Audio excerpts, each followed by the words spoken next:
இந்த வீடியோவை வழங்குவோர் ஆரோக்கியா இயற்கை வைத்திய ஆலயம், இப்போது மதுரையில் அண்ட் பீரோல் ஸ்டுடியோஸ் பிரைவேட் லிமிடெட்.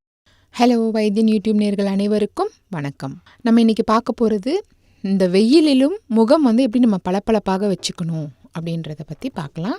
வெயில் காலம் வந்தாலே முகம் பொலிவிழந்து போயிடும். ஏன்னா எண்ணெய் பிசுக்கா ஒரு மாதிரி சோர்ந்து போய் டயர்டாக தெரியும் முகம். அதனால் முகத்தை பளபளப்பாக வச்சுக்கிறதுக்கு கெமிக்கல் நிறைந்த க்ரீம்கள் மற்றும் ஃபேஸ் பேக்கு இதெல்லாம் பயன்படுத்தினாலும் இந்த வெயிலுக்கு எந்த வித பலனுமே இருக்காது. நீங்கள் முகத்தை அடிக்கடி கழுவி கொண்டே இருக்கணும். அப்போ தான் முகம் ஃப்ரெஷ்ஷாக இருக்கும். தண்ணீர் எப்போதும் குடிக்கிறத விட அதிகமாக குடிக்கணும். நீர் சத்து நிறைந்த பழங்கள் மற்றும் காய்கறிகளை நம்ம சாப்பிட்றது ரொம்ப அவசியம். இதெல்லாம் சரியா செஞ்சுக்கிட்டே வந்தோம்னா இந்த வெயில் காலத்துல உங்கள் முகம் பளபளப்பாக எப்பவுமே இருக்கும். சரி, நம்ம இன்னும் சில குறிப்பை பத்தி பார்க்கலாம். வெள்ளரிக்காய் பயன்படுத்தி முகத்தை எப்படி நம்ம சுத்தம் செய்யலாம் அப்படின்னு பார்த்தோம்னா, அதை நல்லா நறுக்கிக்கிட்டு மிக்சியில கொஞ்சம் அரைச்சிட்டு அந்த சாறை எடுத்து வடிகட்டி வச்சுக்கிட்டு அதுல கொஞ்சம் கற்றாழை ஜெல்ல நல்லா கலந்து அதை முகத்துல நம்ம தடவிட்டு ஒரு 10 நிமிஷம் ஊற வச்சு முகத்தை சுத்தமான நீர்ல கழுவிட்டே வந்தோம்னா முகம் பளிச்சுன்னு மாறிடும். வெள்ளரிக்காய் அதே மாதிரி வெள்ளரிக்காய் கொஞ்சம் நறுக்கிக்கிட்டு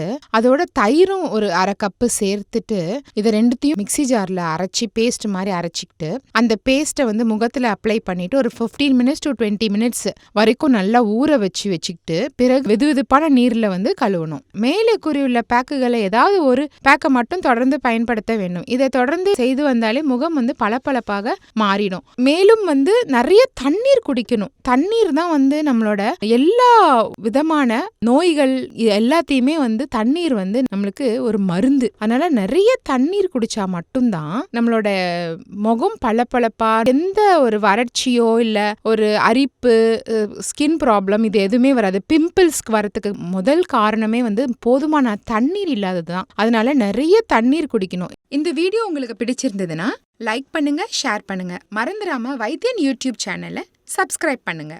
அந்த பெல் பட்டனையும் கிளிக் பண்ணி வச்சுக்கிட்டீங்கன்னா நாங்கள் சென்ட் பண்ணுற எல்லா வீடியோவும் உங்களை உடனே சேரும்.